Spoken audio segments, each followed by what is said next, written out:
ગુજરાતમાં ગૌમાતાઓની દયનીય પરિસ્થિતિ અને તેમની સાથે આચરાતી ક્રૂરતાના ગંભીર મુદ્દે જીવદયા તથા ગૌરક્ષા કાર્યકર્તાઓએ મુખ્યમંત્રી ભૂપેન્દ્ર પટેલને આવેદનપત્ર પાઠવ્યું છે,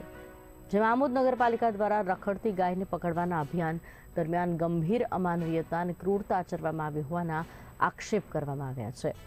ત્યારે આ સંદર્ભે કાર્યકર્તાઓએ મુખ્યમંત્રી સમક્ષ માંગણીઓ રજૂ કરી છે, જેમાં આમોદ નગરપાલિકાના જવાબદારો સામે કાયદેસરની સખત શિક્ષાત્મક કાર્યવાહી, રાજ્યભરમાં ગૌમાતાની દુર્દશા દૂર કરવા માટે યોજનાબદ્ધ પગલાં અને ગૌમાતાને રાજ્યમાતા જાહેર કરવાની માંગણીનો સમાવેશ થાય છે। આમોદ નગરપાલિકાએ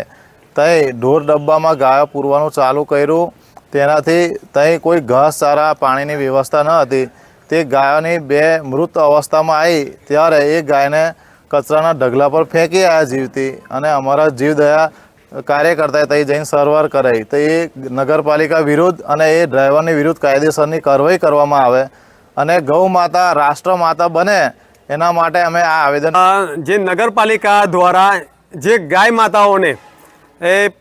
ઢોર ડબ્બાની અંદર રાખવામાં આવી હતી, તે ઢોર ડબ્બાની અંદર ના પાણીની વ્યવસ્થા ના ઘાસચારાની વ્યવસ્થા કરવામાં આવી, જેથી ગાય માતાની સ્થિતિ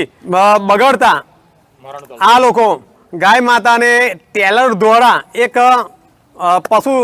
બહુચરાજી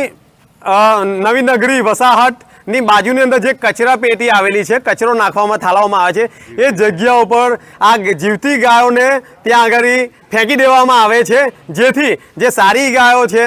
એ લોકો ત્યાંથી જતી રહે છે, પણ જે મરણ અવસ્થામાં જે ગાય માતા હતી એને આ લોકો છોડીને ત્યાંથી જતા રહે છે। ના ડૉક્ટરી સારવાર કરી, ના